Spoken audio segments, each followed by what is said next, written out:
I think the hype around this one is going to be interesting for you all. Make sure you guys smash the crap out of that subscribe button so you guys don't miss out on more Oz content. So yesterday afternoon, Pilgrim Reaper started gaining a lot of traction, and it was hitting $5 on the OCG side of the game. Now, for those of you that don't know what this thing is, it's 2 level 6 monsters to make it. It has question mark attack. It gains 200 attack and defense for each dark monster in either player's graveyard. So, you're going to be starting at 0 and then working your way up here.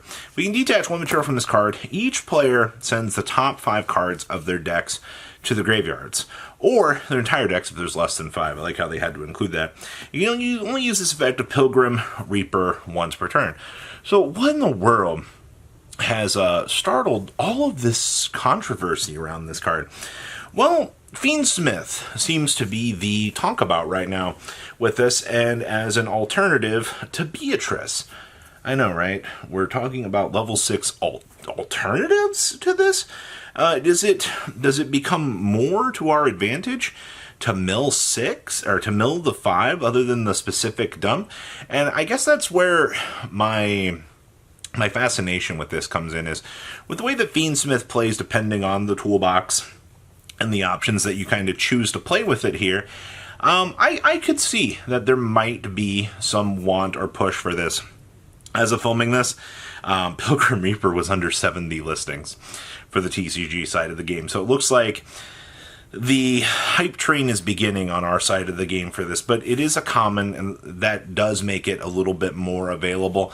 And at most, you're spending $1 for a copy of this just to be ahead of the Fiendsmith game. And that's not to say that Konami couldn't OTS reprint this into the ground and make it, a super rare along the way. So that's my 2 cents on that. It's cute, but I don't know if it's worth it enough. Next up, this Infernity hype train with Launcher moving in the OCG. I've seen quite a few people going, I can play full power Infernity. The time is now. And it's like, I understand that Infernity, believe it or not, is a fan favorite deck out here. If you'd played during the Tier 0 Infernity days back in '07, it was not a fun time to sit through, and people want to relive the glory days with their decks that they had a fun time with. But right now, much like Lightsworn being back at effectively 110% full power here, people want to relive the days of Infernity. And to the combo players out here, they look at Infernity as a huge chance to go through these relatively huge combo lines and get rewarded for it. And if you're looking at this and you're like, I'm going to go spend all of this money, we don't even know if the TCG is going to move Launcher at all. If anything, this is going to be one of those things for a possible future, I guess, possibility. But for now, I don't know. I think this is a lot of copium, to be honest with you. At least the Pilgrim Reaper seems decent, in my opinion, for a pickup. As a one-of out here, you got people wanting to pick up max rarity Infernity stuff just on an off chance that they can play the game, and you already know you got to play through, like, how many hand traps some days with this deck? I've already seen this deck lose to plenty of hand traps throughout, the era, and people are like, oh no, it's okay, we'll just play through it. And it's like, stop it. All right, the deck isn't on the level that it used to be, but if you want to go for it, then absolutely. I guess the movements really have people excited, and I guess that's a good thing. Next up is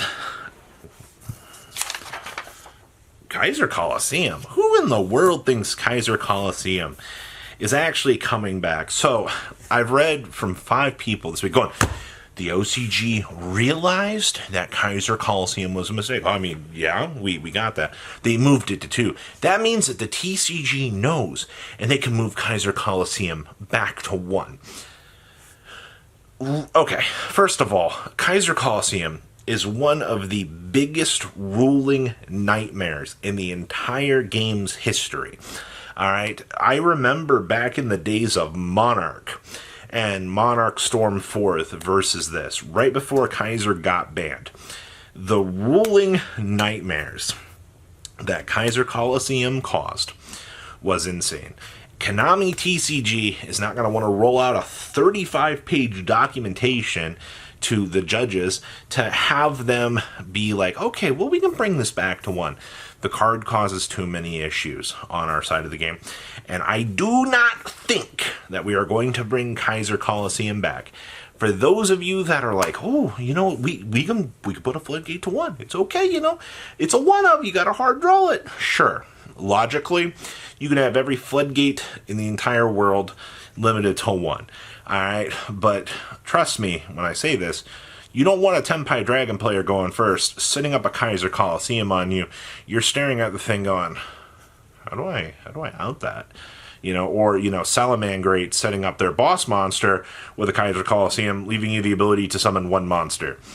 It is far worse than anything you can imagine, and it is not coming back to the TCG strictly because it is a ruling nightmare to deal with. But if you think differently, go for it.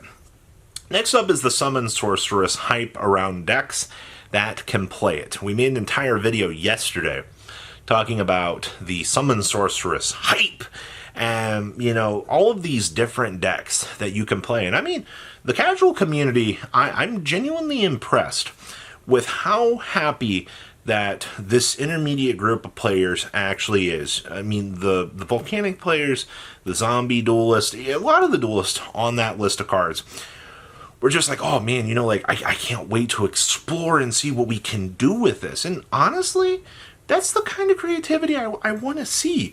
I actually like seeing that duelists out here can experiment with these sorts of cards and actually try things out. Like, honestly, that's what we're all about in this game. We're all about the chance to see these cards actually getting a chance to come to light here and actually get some sort of playtest time and some sort of creativity. You want to get those juices going for these duelists to try out these different ideas, and that's honestly, I'm happy about that. So if there's anything that you think Summon Sorceress is going to impact with, or you just need to go out and get some Summon Sorceress. I mean, Summon Sorceresses aren't too much. I think you get a super rare for $5. I think an ultra is going to cost you 10 to 15, but it's not even necessarily that bad seeing, you know, the price differences among these cards or these potential decks that you just want to have fun with. I know this is like the lighthearted part of the video. It's like, yeah, honestly, Summon Sorceress, it's done a good thing for players. I'm actually very happy to see that the errata actually did a lot for players, giving them a genuine chance just to mess around with and try out these ideas.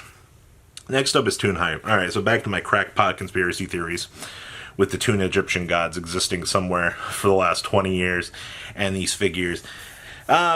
Toon support has actually kind of been bumping up, and it looks like Toon Kingdom seems to be the thing that's floating around out here. Now, I don't know if we'll ever see a time where, you know, Toons will be a supreme tier 1 deck. I mean, anything is highly possible at this point, given the history of the game. But from where I'm sitting here, once again, this Toon collectability hype, and I know a lot of people like, you know, people don't collect cards in this game. You'd be surprised. They genuinely enjoy the chance, the casual player base really is a huge fan of Toons. Alright, and that's what we're continuing to see here in this sector as we see the next round of movements doing their thing here. So I am kind of curious to see, you know, more long-term holds on the Toon stuff. Maybe, you know, a decline somewhere, maybe more upticks. I don't really know, to be honest with you. But I do think at this point that the Toon hype is going to continue to run in the background for quite some time as people kind of decide, hey, you know, we'll see what happens. Toon Egyptian Gods by 2025. Let's do this, Konami. Make it a specialty product. It'll sell out quick as crap. So please, leave a comment down below. Tell me what you guys think. Are you excited for, you know, some of these ideas and, you know, I guess craziness? Do you think the Pilgrim is going to hold up? And you guys have, well, a smile on your face for the rest of your day. Peace out. Patrons, thank you.